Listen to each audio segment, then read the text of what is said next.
All right. No, so, no. You've got it mixed up. Do your GAC. By all On means, do your Twitch? GAC on Twitch. Yeah, because of the low latency. But do everything else Oh. on YouTube. Oh, I follow you. Yeah. So when you do like your random things, and then I come on and just slate you and roast you and generally, pick at you for doing things that you shouldn't do. Yeah, which is like You know. every time. Yeah, which is like every time. Yeah, by all means, do those ones on, Of course. on YouTube. All right. But when you're doing your GAC, stick with Twitch because then you can use Rusty Jason and everybody else's advice because it'll only be 3 seconds, not 30. Valid point. Valid point. So we are live currently. Oh, are we? Yeah. All of that advice that you just gave me was all live. Excellent. And I mean, it was good Are advice. we on live on YouTube or Twitch? YouTube. Okay. So I will go find. Yeah. I just sent There out it is, I sent out a Breaking Bad blast. Breaking Bad batch. Dark Gilles, welcome to the show. This is our second episode of Breaking Bad Batch, where but our first episode with Paul. Welcome, Paul. Oh, hold on. Yeah. I gotta say, I have teeth. I do love your teeth. I'm a little disappointed that you didn't get shark teeth implanted like we had talked about. It's okay. No. Or big old gold rapper teeth. Yes, a grill. Well, I could still get a grill for the new grill. Yeah. Y'all. Yeah, you'd look good on it. But anyways, today, so this show, for those of you who've never seen it or who are catching this on repeat, what we're gonna do is we're gonna talk the episode, right? We'll break it down. We'll kind of talk about what, give a synopsis, and then we'll break down what we thought of it, talk about any Easter eggs, anything, that is important or for Star Wars and for the show, and then we'll give our general perspective review of the actual episode. Now, we've done this for Clone Wars. We did this for Picard. Mandalorian, of course. Both seasons. Both seasons of the Mandalorian, which is so much fun. And obviously we're gonna do it with this. And so, first off, let me just bring up the synopsis of the episode. Here, let me give you the synopsis of the episode. Mandalorian season 2, episode 2, but animated. I mean, season 2, episode 2, but animated. So Mandalorian season 2, episode 2 was, which one was that? Frog Lady and Spiders. Frog Lady and Spiders. Yeah, that's essentially what this episode is, right? So what happens? It's a character development episode. It is an entire character development episode. Although I think, and we'll get into this for sure, but I think that this has some major plot points that a lot of people are overlooking, like canon wise. But anyway, so the Bad Batch, they're flying through the air, and they get sidetracked because they took some damage as they were leaving Seleucami, right?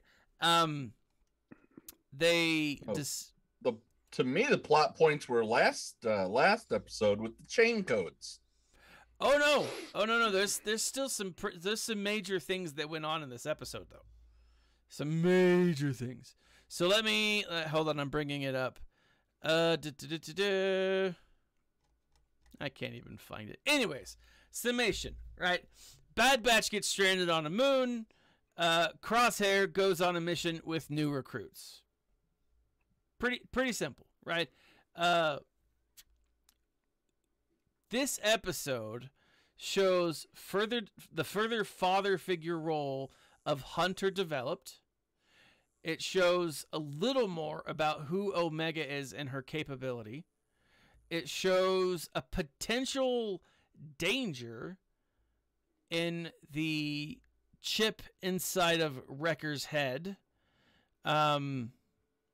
It also shows and it has a flashback to Rogue One. And then finally, I think it has a flash forward to Battlefront 2. Okay. Now, your ideas intrigue me, and I'd like to subscribe to your newsletter. Go on. Yes. So first and foremost, obviously the story is split in half. You have Hunter and Omega searching for this Ordo dragon, which tells us that maybe they crash landed on a moon in the Mandalorian system, right? Ord Mantell was traditionally a Mandalore. I believe it was in KOTOR, one of the KOTORs where Ord Mantell was like a Mandalorian stronghold. We get this. They're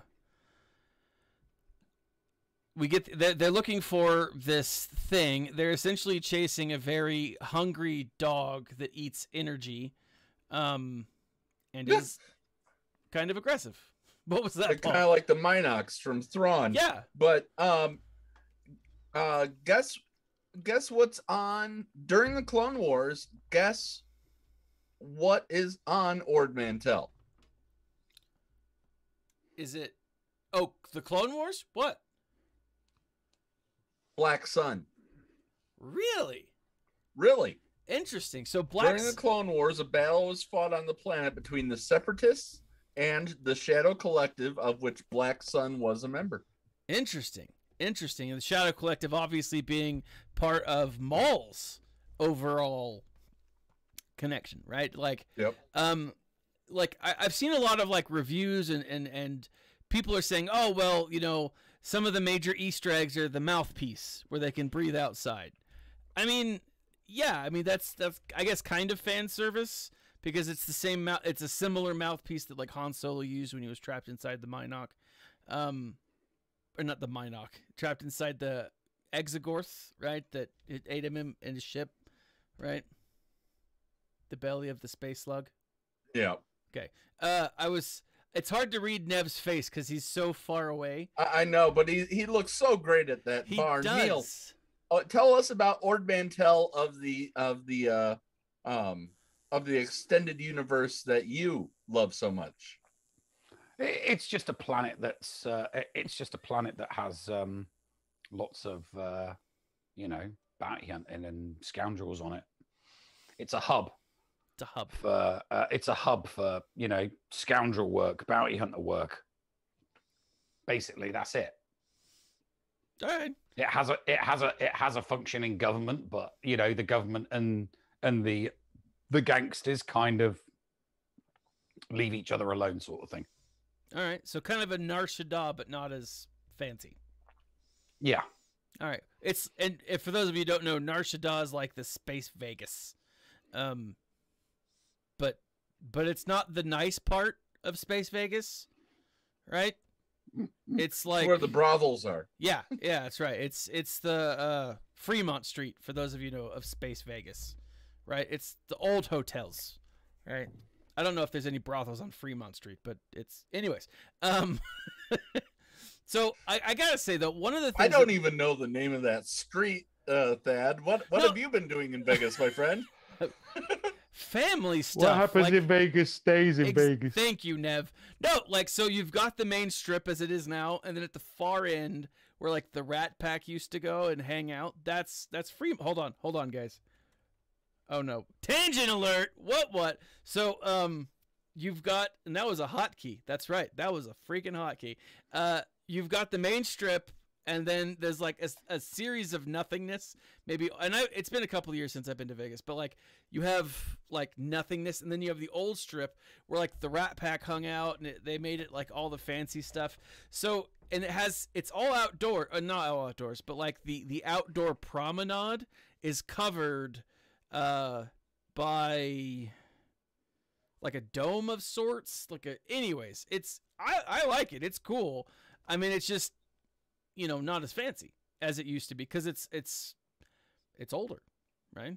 It's not like you've got the Wynn, which I think opened up a few years ago. That's like this mega corporation. It's what you would expect from like Blade Runner, but now. Hey, but it has Penn and Teller. It does have Penn and Teller. I mean, it's a nice casino, but it's, you know, fancy. It's huge. Like, if I remember, the employees live at the casino, which is insane how big it is. Anyways, so back to Ord Mantell. So what's interesting though is this connection, and Darth Gillis points out, he's like, he thinks that Omega is force sensitive, and I think it's possible that she's force sensitive. I think it's definitely a she has some kind of ability, some kind of empathetic ability.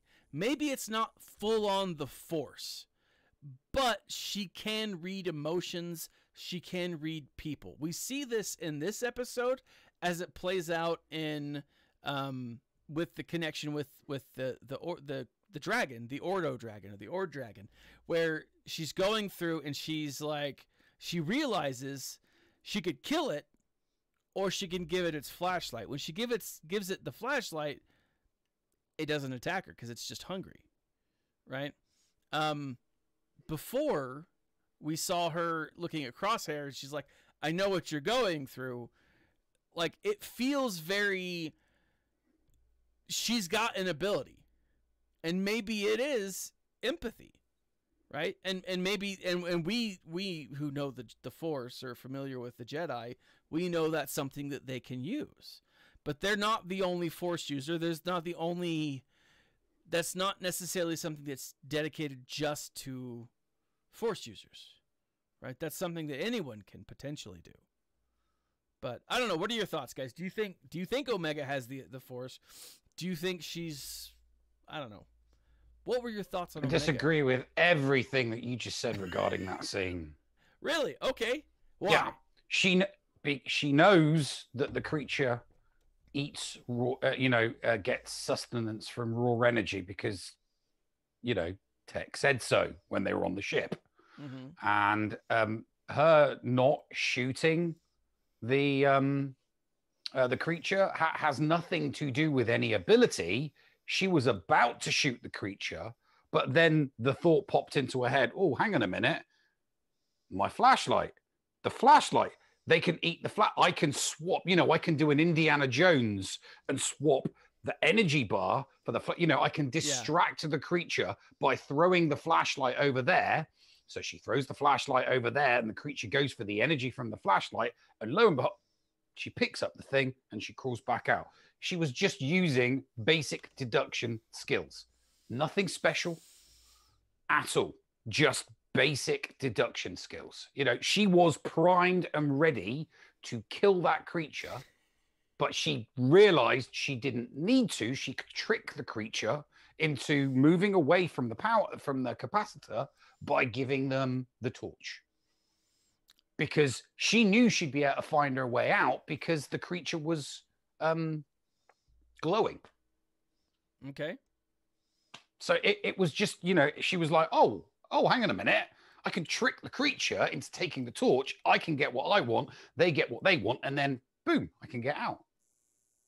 Paul, that was it. Do you think it's a matter of simple logic? Is she Sherlocked here, or? I think that she is going to rival Take as a mind. Yeah, she's definitely a she definitely has abilities, and some of them will probably be her innate abilities will definitely come out. In the first episode we saw, and I don't remember who said this, but someone suggested, it wasn't a live chat or one of our live streams here, that she has potentially all of their powers. Right, that her. I don't think she has Wreckers. Well, but the thing that they connected her with Wrecker was when she hit the ceiling tile to kind of like get it when she was crawling through the ducts. She hits the ceiling tile and like that part of the ceiling caves in and lands on 3 people. Right? She hits Hunter.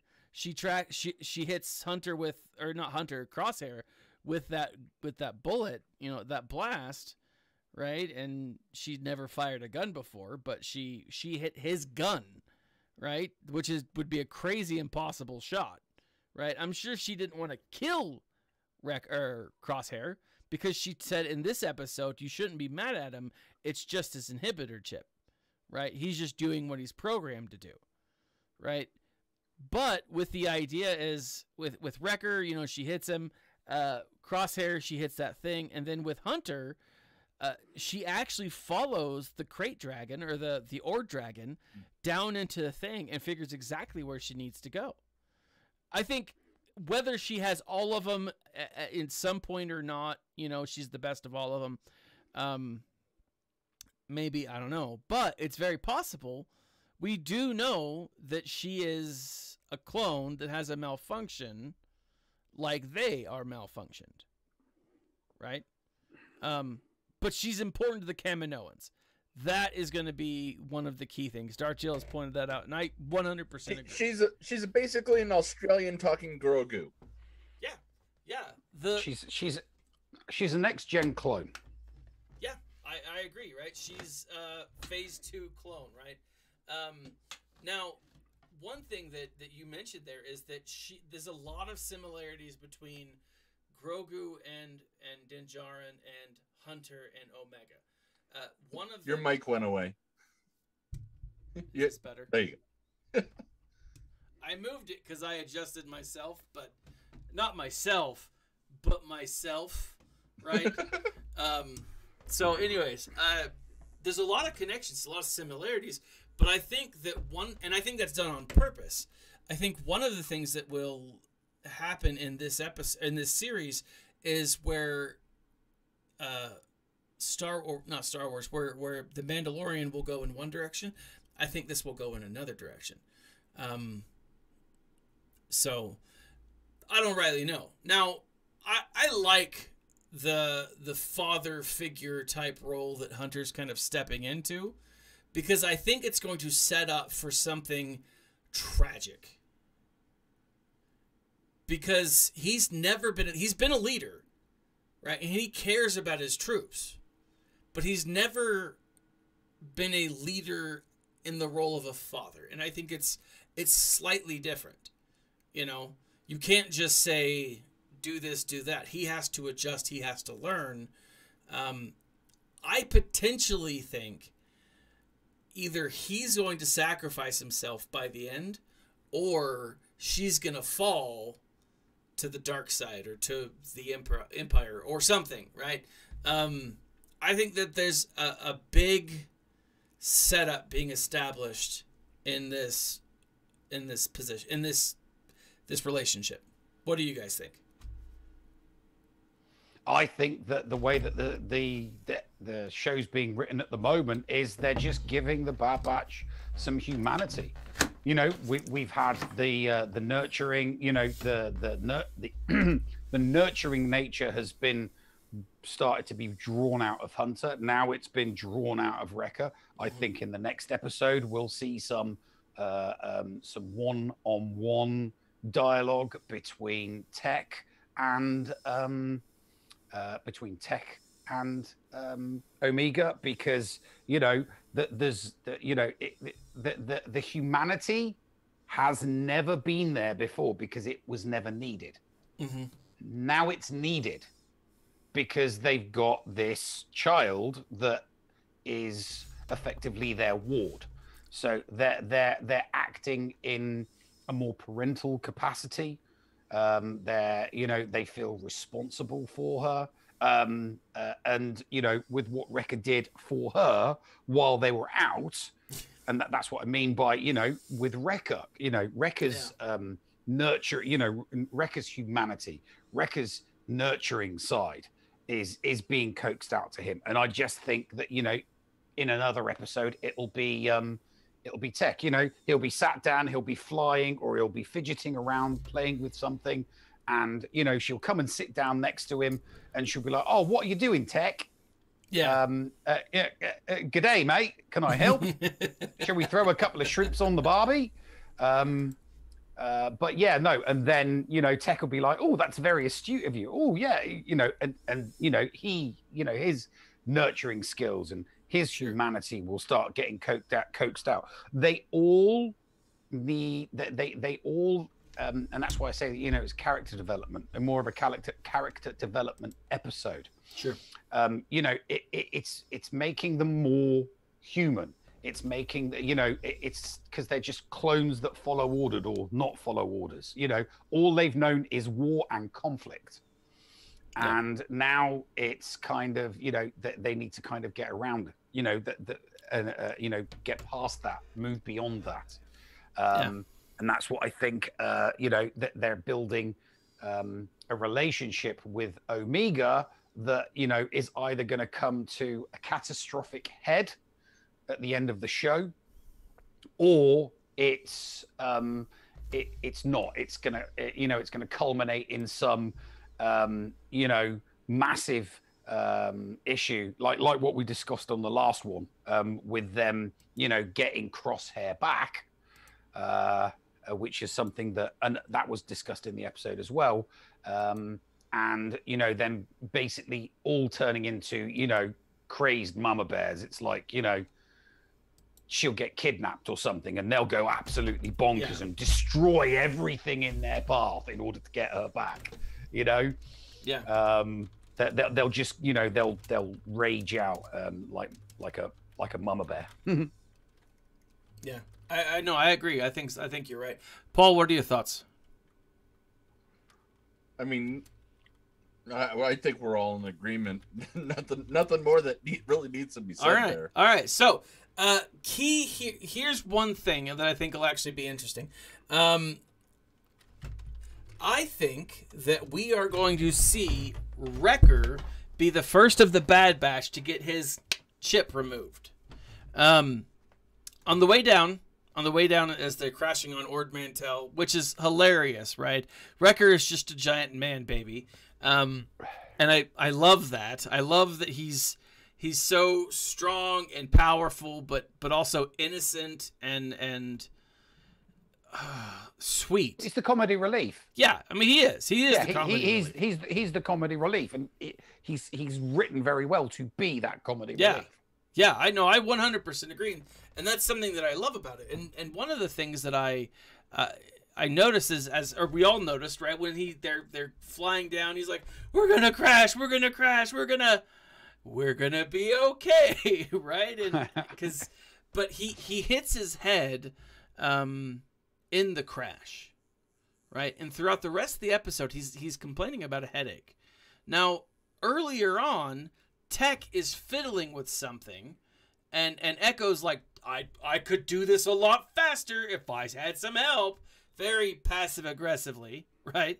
But Tech brings up, he's like, "Oh, I've got this gadget that will kind of determine what our things are if I can get it to work," right?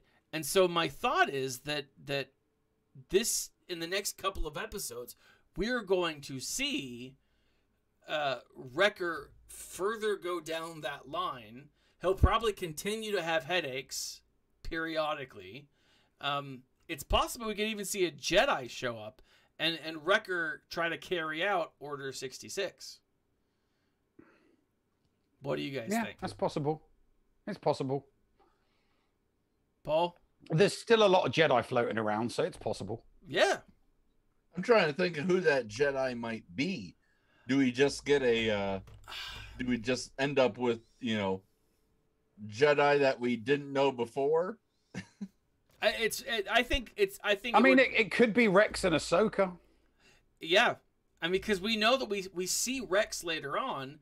Maybe, like, they have to restrain Wrecker when he meets Ahsoka for the first time. Right? And yeah, it's a possibility. And they go through and they're like, "Oh, hey, this is, by the way, this is how we got rid of Rex's inhibitor chip. Let's go ahead and do some backstreet surgery on Wrecker." Amiga knows about the chips as well, doesn't she? She does, and she probably knows how to take him out, or deactivate Well, Gillies says that he also thinks that we see Fennec Shand on Friday. Maybe Fennec Shand takes a pot shot at Wrecker and knocks out his chip. Very possible. Yeah, just grazes him, right? Gives him another white eye. I don't know. But here's the thing. Moving on, there are two other subplots going on in this episode. We have one where Crosshair takes a group of new recruits, and then we have a very smaller one, and it's because it's part of this one, where Nala Se and the other, what's his name, Lama Su, are talking about moving to the next step, right? And so the connection we have with Rogue One is when we first are introduced to this admiral, and he introduces this new batch of recruits, right? They're not. They're not new. They're not new. We are talking about hardened veterans, but they're not Yes. clones. They're humans. They're humans. They're hardened veterans. They are not. They're not raw. They're not like green recruits that don't have a clue what they're doing. Yeah. They fought in wars, just not with clones. Yeah, they are listed as ES-01 and ES-04. They have voice actors. Now, here's the thing. These 4 characters, I am 100% sure that they are the Inferno Squad. I thought one looked like Iden Versio? Iden, yeah. So here's the thing. Let me I find. thought one looked like Iden, but the guy that Crosshair offs, if you will, he didn't look familiar at all. No, and clearly he wouldn't look familiar.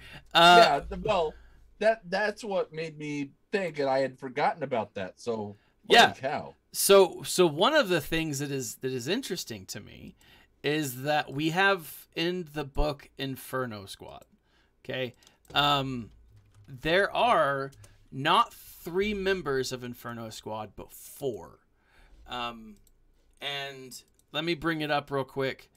I'm gonna cover your face, not for any reason but just so that I can show. But on the stream here, covering Paul, we've got Iden Versio here in the center. We've got a male trooper, another male trooper, and a female trooper, or a female member, right? These 4 people are members of Inferno Squad. And in the book, what they're sent to do is they're sent to go after an offshoot of Saw Gerrera's partisans, right? No. They're sent after Saw Gerrera. More Tarkin.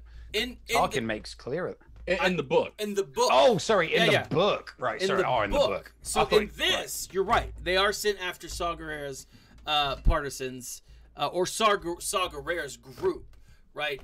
In the book, though, they're sent after a remnant of the partisans, and Iden Versio is familiar with Saw Gerrera's work.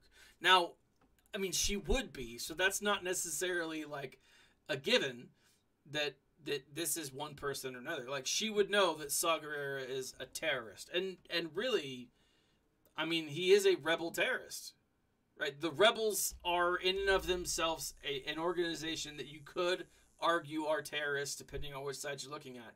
But Saw Gerrera takes their work and just goes jihad with it, right? And not to bash on anyone, but that's what he does. I mean, he does some crazy stuff.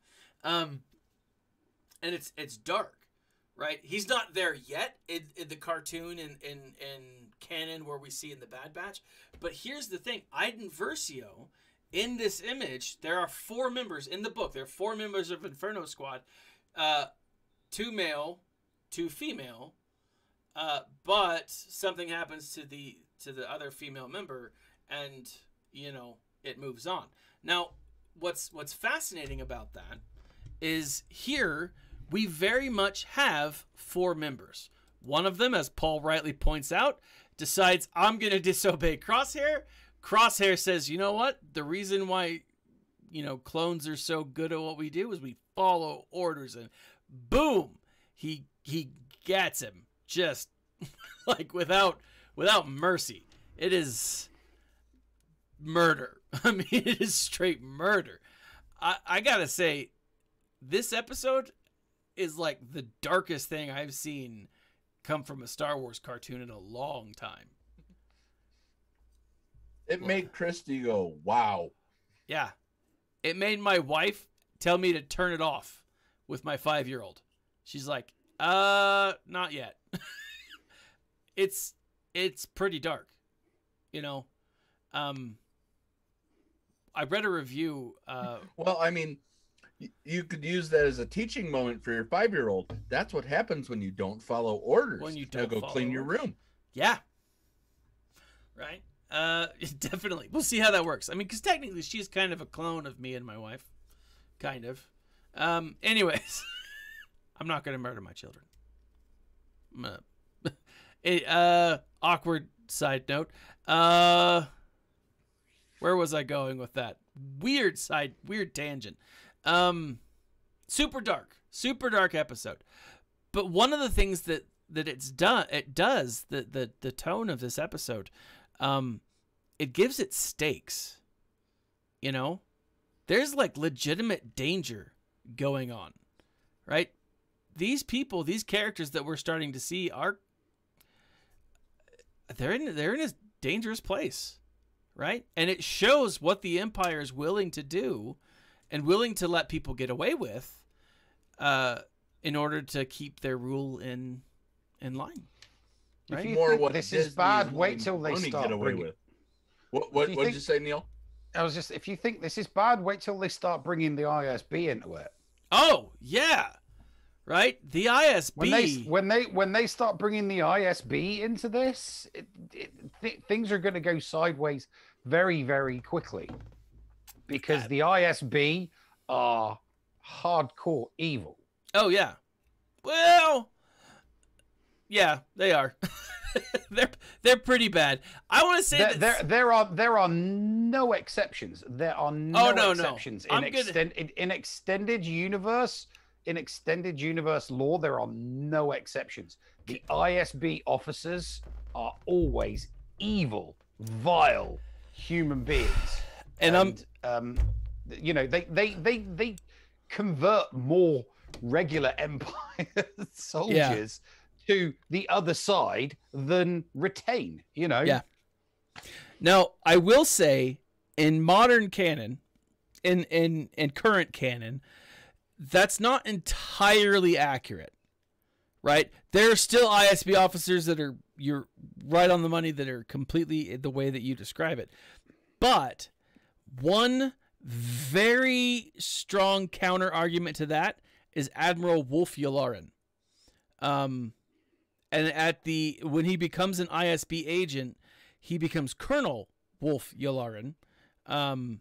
And he's not the darkness that we see, right? He can be a voice of reason.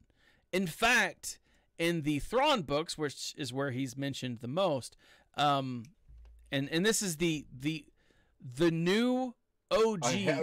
I have not read all of Greater Good yet. I'm not. This isn't anything from Greater Good. This is just Thrawn before Thrawn alliances, I believe, and definitely okay. Before I know what you're talking about. And Thrawn treason. He is the voice of reason, right? And one of the things that I think that you're going to see, and this is what I love about it, is that the characters aren't going to be so black and white. There's not going to be such a split between good versus evil, right? It is nuanced, and I think Yularen is one of those nuanced characters. He was there when the clones were there. He probably saw the Jedi do stuff that he disagreed with, right? And maybe he saw even some Jedi do things that they shouldn't. I keep saying Tarkin. Yularen would have been there when what's his name? forearms on Umbara.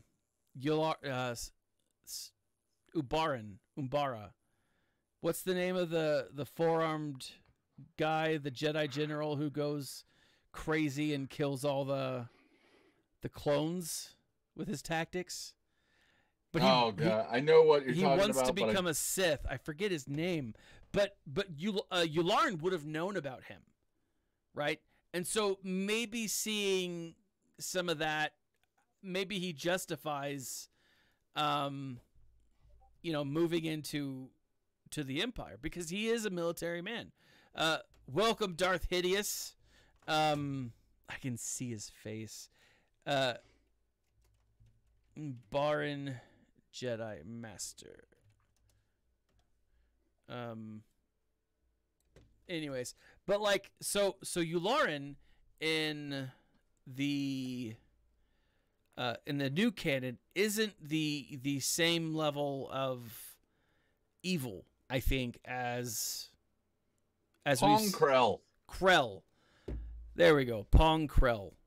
But yeah, so I think that will play into stuff like that. Now, where was I going? Ballsack. Totally spaced it. Anyways, so I think that there's a lot of stuff happening with things and the like.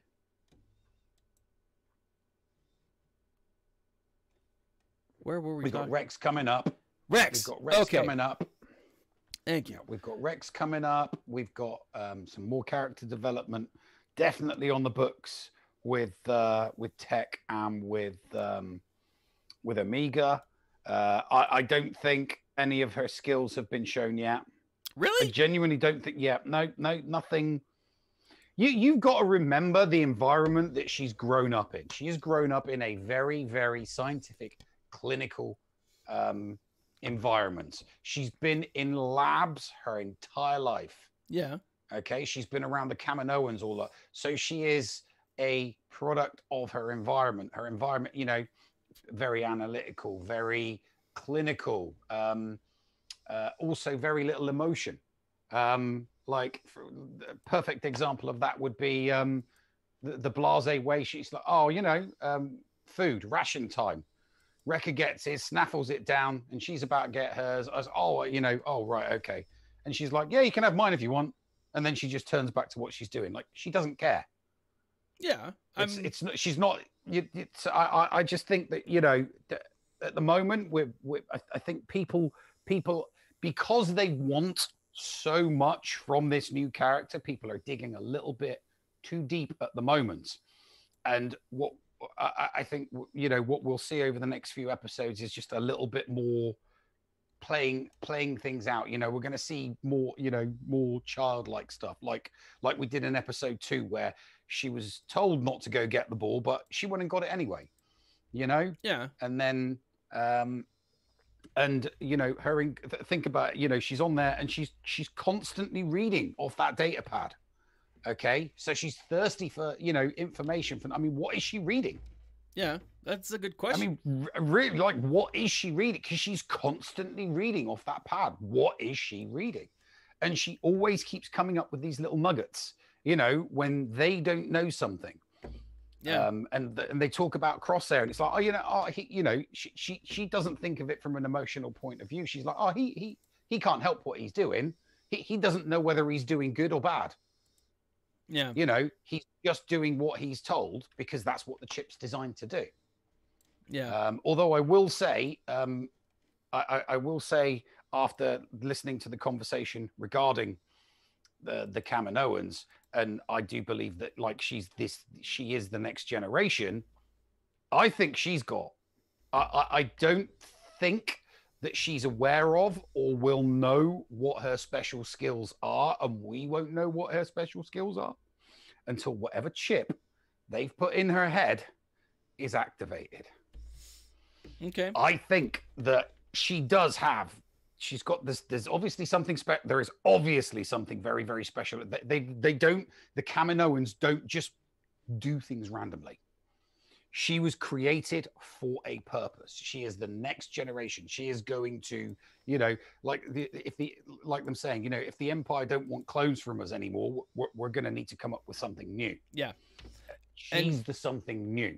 And you know, not armies, but individual specialized clones that can do what an army of clones can do. Exactly. And I think that they are going to turn, and this is one of the, I don't want to say rumors necessarily, but one of the things that a lot of people are saying is that this is their attempt to bring in Starkiller. Right? Starkiller from the Force Unleashed was a great character. A lot of people loved the game, and a lot of people loved his back and forth. And it would make sense. I don't necessarily think they're going to. I don't think that she's necessarily a Starkiller. You know, I don't think that she's going to be the clone of what Galen Merrick, I believe his name was. But I do think that if she has the Force, and I think that they're playing around with this, if she has the Force, then it would make sense for them to start with that process, the cloning of the Force characters, because we do know that by the time the Mandalorian comes around, that they've been doing it, right? By the time the First Order starts to step up, Snoke is alive and well, and he has the Force, right? Now, granted, Snoke's probably just I don't know how that even works, but if he's a physical shield or, you know, a human, a slug for Palpatine to enharness, I have no idea how they're going to work that out. But like, it makes sense for them to be in the process of cloning Force sensitive people. And I think it probably either starts with Omega or has been working. Now, I think Omega is probably one of the prototypes of the Force sensitive people, and that's why she's, you know, so important, right? Well, I think I don't think she's I think she is it. She is the final product. I mean, Omega, meaning Omega. Yeah. I think she is the final product, and the Kaminoans made sure that she escaped with a group of people that are going to be able to protect and nurture her, so that, you know, come the time that she needs to do what the Kaminoans need her to do, you know, she's got a few extra skills. Yeah. You know, ready to rock and roll. So the question then, are the Kaminoans field testing Omega right now? That's what I think they're doing, yeah. And I think that she's got a chip in her that they're going to activate at some point when they need it, when it best suits them. And we're going to see all of these abilities that they have cloned into her just come to the forefront. Well, here's the thing, though, with that is the rest of the clones, the rest of the Bad Batch, don't need a chip to be activated. Their abilities are just inherent in them. And so I don't think that they'll activate a chip. I think it'll just be, now that she's out in the field and under stress, those abilities will, and I personally do think have come out, right? See, there's no control over that. The Kaminoans would want control over her abilities, and that's why I think that, you know, they'll activate whatever is inherent in her genes and in her DNA at, you know, a certain point when it you know, suits them. Yeah. Let's say for example, sorry, Paul, go ahead. I was just saying, Hideous is saying, you know, each Bad Batch member turning with the chip one by one. Yeef. Yeah, I agree with Hideous. I hope that that's not what it happens. I have a feeling that it might, though. And potentially they might be able to overcome it, but the question is then how, right? And I think it's Tech playing around with that little nugget that he was tweaking on on the ship before the plane crashed, or as the plane was crashing. He points out, he's like, if I can get this thing to work, we can figure out what our chips do, right? And here's the thing. Logically, if the chip is an inhibitor and we know that it can be turned up as they did with Crosshair, can it be turned down or even off with, you know, the other side of that? Right. So, I mean, I think that's something that we'll see.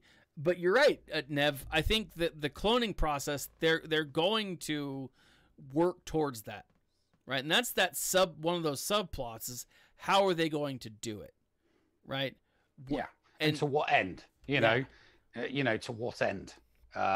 Because the end, the ends will justify the means. The Kaminoans are going to do whatever it takes to stay afloat. Mm-hmm. And right now, the Empire is not really wanting to, you know, they want crosshairs.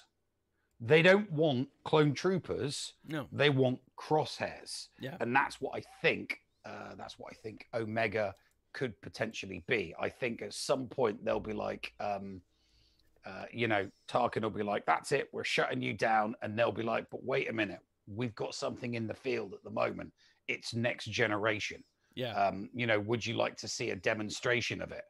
And maybe it'll be Omega's chip being activating and taking out the entire Bad Batch. And Tarkin's like, "Yeah, I want these." Or let's go for something completely out of left field. Yeah. Regarding the Force sensitivity, maybe they've made the first Inquisitor. No, but the first Inquisitor he was a Jedi. Yeah, but that was a real one, as in a manufactured one. Oh, gotcha. Maybe, and that would make a lot of sense. Not an actual Inquisitor, an Inquisitor type thing. Oh, gotcha. A clone with Force sensitivity that can be controlled by chip. Yeah, and that would make a lot of sense, right? Because ultimately, we know that that's where Palpatine's looking towards, right? Yeah, he wants something that's Force sensitive, that isn't just an apprentice. Something that he can control. That's something he always wants. Something that he can control. Yeah, that's why various different apprentices always get cast for something better. Yeah, for someone that's more. Darth effective. Vader's suit was for all intents purposes a chip. Couldn't operate without that technology. That's a good point. Technology. Yeah, that's a really good point. Now. One last thing, though, is we've got Crosshair, and his chip has been turned up. It's been turned on more. Oh, this is what I was going to say. This was the connection after 10 minutes of rambling. This was the connection between Rogue One. When Jyn Erso and Andor are climbing that tower and they're looking at different things, they pull out a few different tool sets or keywords that talk about the project. One of them is Stardust, and one of them is Dark Saber, or no, Black Saber, or something to that effect. But the other one of them was oh crap, I forget the name of it. But it's the project that they gave this name, the name of, right? The name being, oh crap. I wrote it down upstairs on my other computer and now I'm down here. Friggin' A. But like, it's the idea is, it's whatever project they found there, they're calling this, right? And so this is that project that they saw in Rogue One coming here. I'm gonna look it up, but yeah, I think like really cool, like a small hint at what's going on in the rebellion, or the Empire, as far as there's a lot of different kind of irons in the fire. Yeah, but that was just you got to remember that the Scarif base was it was an archive. So it would have, you know, it would have simply archived all of the stuff that they've done in the past, but, you know, was either unsuccessful or mothballed. But it wasn't mothballed. That's the thing. Yeah, it's in process in the Bad Batch, but by the time it gets to Rogue One, it's something that, you know, they've moved on from, but they're still going to archive all of the data from it, aren't they? War Mantle. Project War Mantle. It's the idea that they're replacing clones with these high-tech, more willing, instead of just programmed, but more willing recruits. But yeah, so the Project War Mantle is what this is called. So okay. Yeah. I gotta say though, I still 100% believe that this new team that he's doing, that's Iden Versio. You know, having never played Battlefront 2, I would not know. It's really good. One thing that I will say, it makes sense why they're getting rid of the clones, because apparently they've copied Jango Fett too much, you know, and that's just not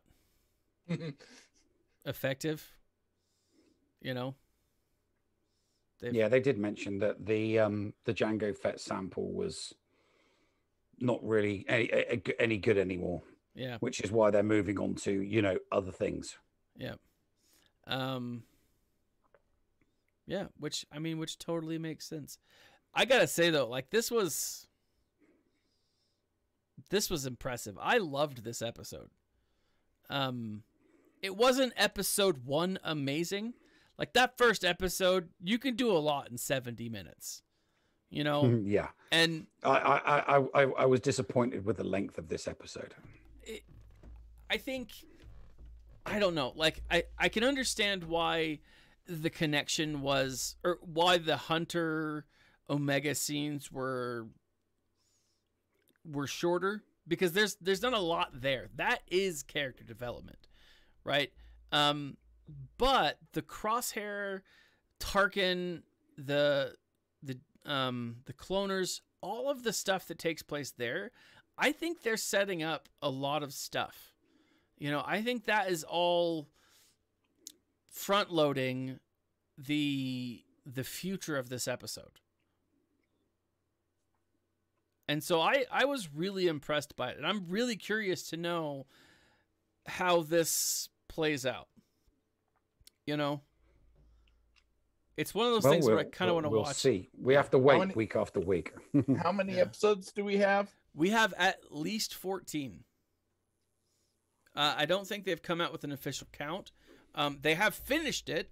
The music director tweeted just the other day that that the season finale will be emotional. That's it. But I mean, it's a season finale. Of course it's going to be emotional, right? And if it's setting up right here with this episode, I mean, this is, like I said, one of the darkest episodes that we've seen. I think it's going to, you know, there's the potential for it to be set up like a Rogue One. Yeah, I agree. It's the potentials for it to be set. I said it during the second one, that movie that I was telling, that 80s movie where everybody on the ship, one by one, to protect the kid, basically lays down their life to protect the kid so that the kid can get home. Yeah. So, yeah, we'll see. We will see. The character development will kick in. Yeah. They'll all become mama bears for Omega. And they'll, you know, it'll get to the point where they're prepared to 100% sacrifice their life. Yeah. So that she can be safe. Yeah. Absolutely. Yeah. So in my mind. With that, let's go ahead and anything you guys want to add? No? All right. No, I'm good. We pretty much covered We it. covered most of it. All right. So with that, let's go ahead and give our final ratings. We'll start with Paul, then go to Nev, and then I'll finish this up. For me, it was a pretty boring episode. The crosshair thing didn't impress me. This episode itself, 2 out of 5. Really? All right. All right. Nev. Yeah, I'm giving it a 3.5. Like I said, you know, like when you said this was awesome, and I'm like, really? I mean, to me, it was just like a slow-paced character development episode. I mean, nothing. I'm not saying there's anything bad about it. Yeah. There's nothing bad about it. It's just kind of like one of your average shows, you know, as it's going through the motion. It's got to go through these character development motions. Okay. True. That, you know, not every episode can be wham bam and action packed and pew pew pew. You know, they can't all be like that. You know, yeah. or we'd end up with a bunch of 2-dimensional characters. You know, True. So these episodes are important to give, you know, the Bad Batch depth and let us know a little bit more about Omega. But it's, you know, it's not an episode 1. You know, no. I get that I get every episode can't be like episode 1. But you know, it's because it's a hard episode to follow. Yeah, no, it absolutely is. But we can say, you know, the same thing happened with Mandalorian. You know, the same thing happened with the Clone Wars season 7. You know, not every episode is going to be a banger. Right on, right on. See, I'm gonna give it. I don't like to be influenced when it comes to this, but like I do want to give it a 4. It wasn't by any means a perfect episode. I think it was a fun episode. I think it did the job that it set out to do. Obviously, it sounds like that it's going to be a very linear storyline, right? I'm curious. We haven't seen any major story arcs right now. Nothing that like a 3 and off type thing. That could be coming. I don't know, but I'm really excited about the future of this. With this episode, though, it was cool to see Crosshair. It was cool to see him in a new role, a leadership position for sure. It was neat to see how he responded to anyone challenging him, right? And not just from the new troopers, but the idea that Tarkin is putting him through the ringer here. He's trying to prove himself, right? But then when they get back after the ship, or after the trip, they go into the Bad Batch's room, their bunk, and you see Crosshair as he's walking in and sitting down. These new troopers that he doesn't really know are just taking bunks. You see him looking at this stuff, and then he kind of hangs his head as he sits on his bed. I mean, that was a powerful moment, right? Like it shows that there's still Crosshair in there, right? So I maybe it's because I like the character development and where they're taking it, but I just really give this a 4. It wasn't super action packed. It was just.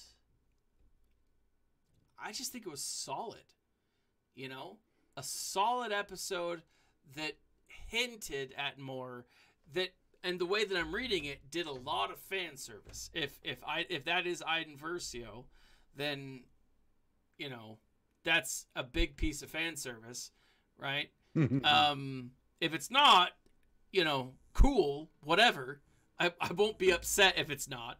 So yeah, I just really liked the way they put this together. What is that? 4, 3.5, and 2? I think what does that put us at a 3?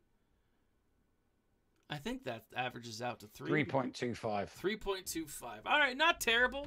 Which still puts it at an above average episode, right? Because if 5 is our top and 1 is our bottom, or then 2.5 right there in the middle. 3.5, 3.25.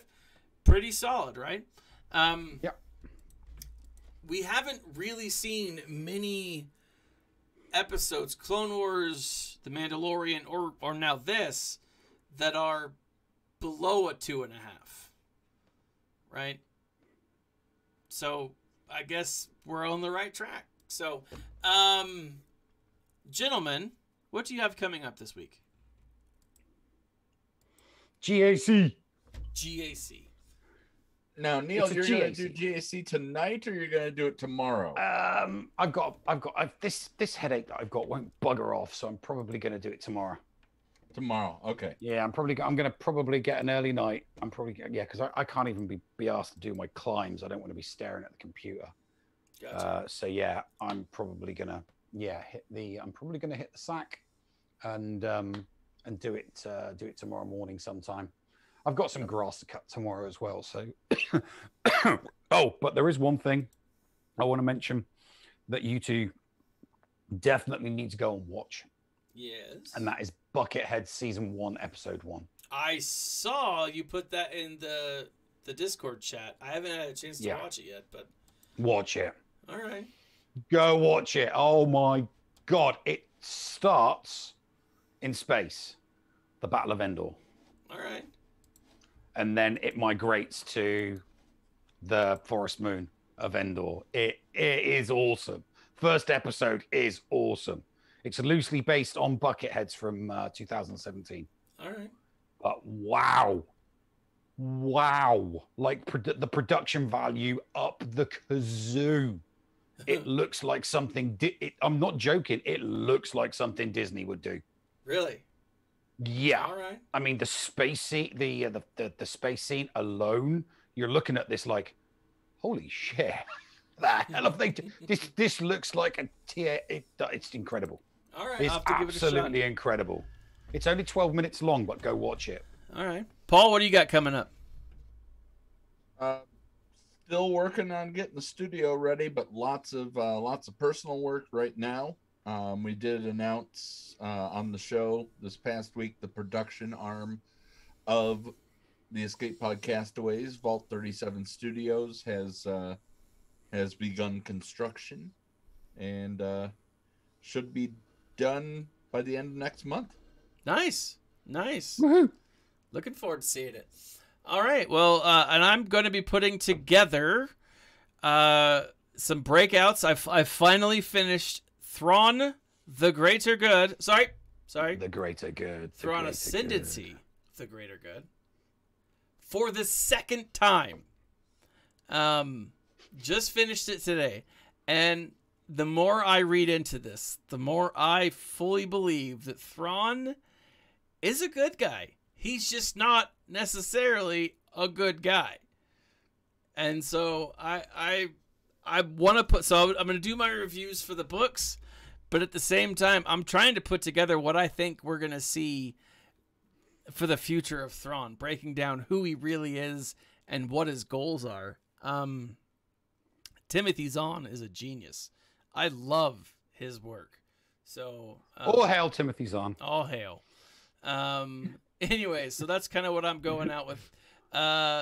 Anyways, next week, you can catch Breaking Bad Batch next Sunday, episode 4 of Breaking Bad. Oh my gosh. Episode 4 of the Bad Batch is on Friday. But enjoy that. Look forward to it. I'm curious to see what comes up. You can catch us next Sunday, this same time, this same channel. This has been Thaddeus. Paul, do you want to do the honors? This has been Paul Anthony Neal, also known as the Nev and Going Nerdy for Breaking Bad Batch. Be nice to each other, damn it, and remember to smile and stay nerdy.